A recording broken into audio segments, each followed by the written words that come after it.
महामहिम परम आदरणीय राष्ट्रपति महोदया श्रीमती द्रौपदी जी, महाराष्ट्र के हमारे राज्यपाल परम आदरणीय रमेश बैस जी, मेरे सहयोगी हंसराज जी, महाराष्ट्र के उप मुख्यमंत्री देवेंद्र जी, माननीय मंत्री सुधीर भाऊ विजय कुमार जी, गोंडवाना विद्यापीठ के कुलगुरु डॉक्टर प्रशांत बोकारे जी, कुलगुरु डॉक्टर श्रीराम कावड़े जी, उपस्थित सभी मान्यवर और उपस्थित सभी विद्यार्थी भाई और बहनों, आज का यह दिन गढ़चिरौली के इतिहास में एक सुवर्ण अक्षरों से लिखने लायक ऐसा एक पवित्र दिन है।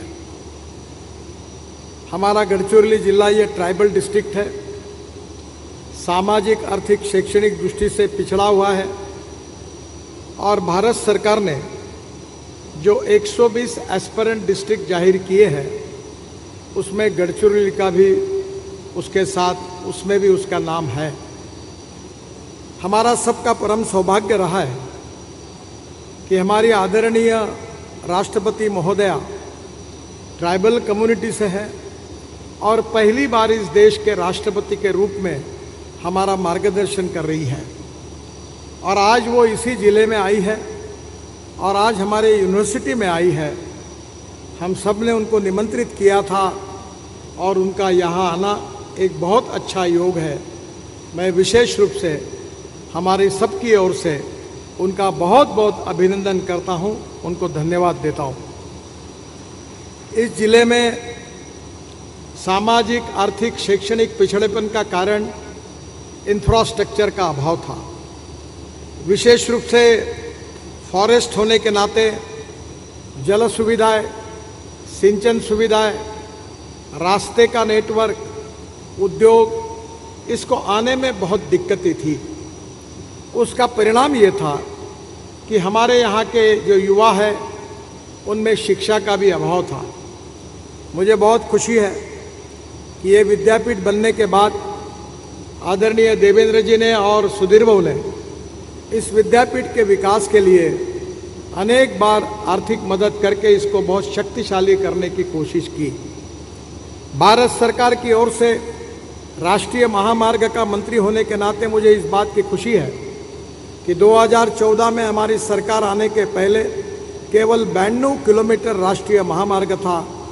आज उसको 4 गुना बढ़ाकर वो 529.30 किलोमीटर हुआ है और मुझे इस बात की खुशी है कि 2024 समाप्त होने के पहले इस जिले में 10,000 करोड़ के रोड का नेटवर्क हम पूरा करेंगे।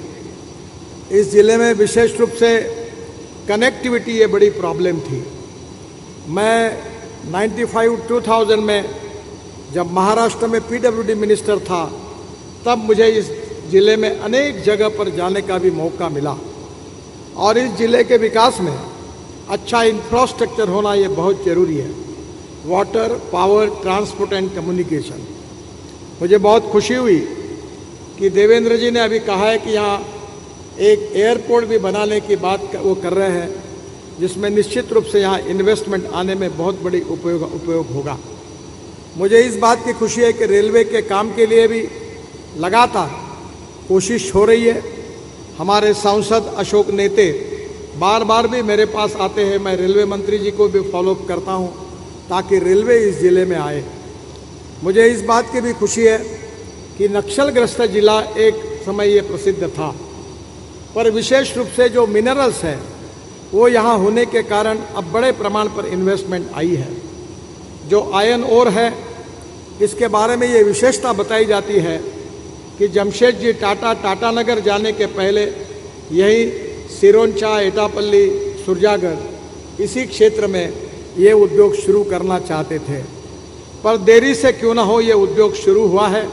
इसके आधारित नई उद्योगों की स्थापना हो रही है और इसकी सबसे बड़ी उपलब्धि है कि यहाँ के जवान लोगों को रोजगार मिल रहा है और मिलने वाला है। मैं विद्यापीठ से यही अपेक्षा व्यक्त करता हूँ कि हमें जो रिसर्च करना है वो नीड बेस, डिस्ट्रिक्ट बेस और वहाँ की सोसाइटी बेस्ड रिसर्च होना चाहिए। और रिसर्च में सबसे इम्पॉर्टेंट चीज़ यही है कि proven technology, economic viability availability of raw material and marketability of the finish product. इन चारों बातों का विचार करते हुए गढ़चिरौली जिले में जो फॉरेस्ट उपज है, बाम्बू है, खनिज संपत्ति है, इसका उपयोग करके यहाँ उद्योगों का निर्माण करना यहाँ की गरीबी दूर करने के लिए बहुत उपयोगी होगा। विद्यापीठ एक कैटलिस्ट है, विद्यापीठ ज्ञान का एक सागर है और आने वाले समय में निश्चित रूप से हम आत्मनिर्भर भारत बनाने का हम सबका प्रयास है। प्रधानमंत्री जी का सपना है कि $5 ट्रिलियन की इकोनॉमी बनाना और विश्व की आर्थिक महासत्ता बनना। ये उसी समय संभव होगा कि जो हमारे एस्पिरेंट डिस्ट्रिक्ट है गढ़चिरौली जैसे, यहाँ रोजगार निर्माण होगा, ग्रोथ निर्माण होगी, किसानों के फसल को सही दाम मिलेंगे और फॉरेस्ट के साथ साथ जो मिनरल्स है उसके आधार के उद्योग तैयार होंगे। विद्यापीठ की भूमिका इसमें महत्वपूर्ण है। इंफ्रास्ट्रक्चर लगभग पूरा हुआ है। अभी तो मेरे डिपार्टमेंट में कोई ब्रिजेस बाकी नहीं है, पावर भी उपलब्ध है और रेलवे भी आ रही है, एयरपोर्ट भी होने वाला है और इसलिए मुझे विश्वास है कि यह जिला महाराष्ट्र का एक बहुत बड़ा ग्रोथ इंजन बने। और ये ग्रोथ इंजन बनने से जो सामाजिक, आर्थिक, शैक्षणिक दृष्टि से पिछड़े हुए हैं, हमारे विशेष रूप से ट्राइबल कम्युनिटी के हमारे भाई और बहनें हैं, उनको जीवन स्तर बढ़ेगा, उनकी ग्रोथ बढ़ेगी। मुझे इस बात की खुशी है कि हमारे पूर्व सांसद लक्ष्मणराव मानकर जी के नाम से हम 24 साल से यहाँ एकल विद्यालय चलाते हैं। करीब 28,000 विद्यार्थी हमारे स्कूलों में पढ़ते हैं, 1200 टीचर हैं। और जब ये विद्यार्थी आते हैं तब ध्यान में आता है कि इनमें बहुत बड़ा पोटेंशियल है। यहाँ के लड़कियों को नागपुर के एक महिला महाविद्यालय में रहने की व्यवस्था करके उनको पढ़ाने का कार्यक्रम शुरू है। जब ध्यान में आया कि जो स्पोर्ट्स की इवेंट हुई उसमें सब लड़कियाँ सबसे आगे आई, उनमें क्षमता है, उनमें ताकत है, उनमें कुछ करने की मकसद भी है, इच्छा भी है। मेरा विश्वास है कि ये गोंडवाना यूनिवर्सिटी, वाइस चांसलर, यहाँ के प्रोफेसर्स, यहाँ के लेक्चरर्स और विशेष रूप से इस जिले को सामाजिक, आर्थिक और शैक्षणिक दृष्टि से क्षमतावान बनाने के लिए यहाँ के जो हमारे लड़के हैं, लड़कियाँ हैं, विद्यार्थी हैं, इनको और संस्कारित करके उनको स्किल और नॉलेज का उचित संस्कार करके इस जिले को देश के मुख्य प्रवाह में लाने का काम निश्चित रूप से करेंगे। आज हमारी परम आदरणीय राष्ट्रपति महोदय का आशीर्वाद यहाँ मिला, ये हमारा सबका परम भाग्य है। मैं फिर से एक बार उनको बहुत बहुत धन्यवाद देते हुए अपनी बात को समाप्त करता हूँ। नमस्कार।